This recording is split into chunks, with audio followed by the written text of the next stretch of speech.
This is Brian Thevenot, automotive editor at the Los Angeles Times, and I'm here with David Undercoffler, auto writer, and we're going to talk about the car he's reviewing this week, the Lexus IS 250 and 350, which comes with two engine options.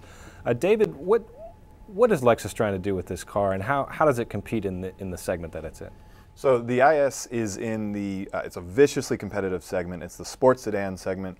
Everyone knows the perennial leader is the BMW 3 Series. Yes. You also have the newer entrant is the Cadillac ATS. Mercedes-Benz C-Class is also another very big player in this segment. So it's a volume segment for these automakers, and for a long time BMW has been the leader. The past 3 years, by a wide margin, if you look, almost triple the sales of the 3 Series over the previous generation of the Lexus IS. So Lexus has some ground to make up with this new model.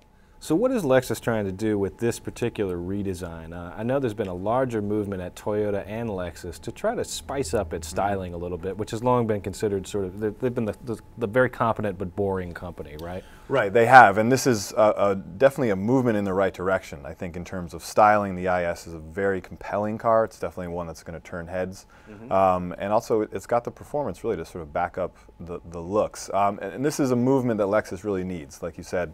They've sort of traditionally been known as a more sort of subdued player. And they're really trying to change this, first with the GS, which is a larger sedan that came out last year, right. And now with the IS, they are making a definite move. They're also trying to skew to a younger audience. And what are some of those styling cues that they've added to try to give it a more aggressive look? So my favorite thing about this car is the headlamps, and right now everyone has their LED lamp somewhere in the front of the car, and what Lexus did is they took that element and separated it out from the main headlight lens, and it's this sort of fairly small styling cue, but it's one that many other automakers wouldn't do for production cost, and it's also something, it's the kind of thing you see on maybe a concept car, but by the time you make production, this doesn't make it in. So to see that on a Lexus is really, that's just kind of cool from a design standpoint. Right. Definitely a step out into a more aggressive look for Lexus. But more importantly, how does it drive?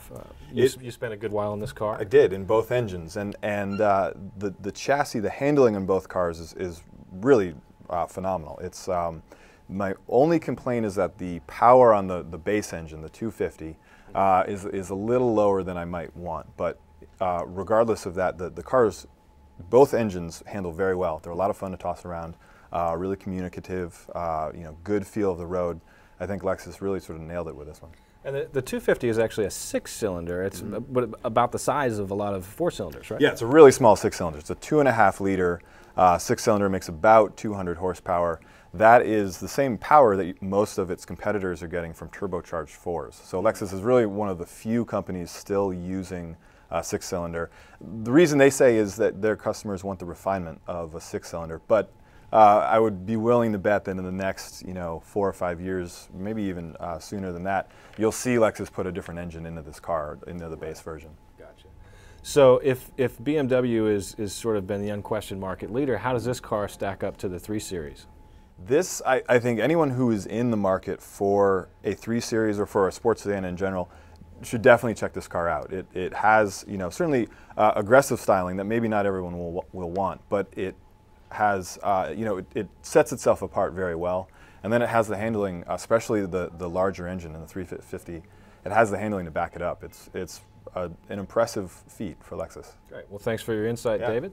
And for more on this and other automotive stories, please go to latimes.com/highway1 and let's see Saturday's business section of the LA Times.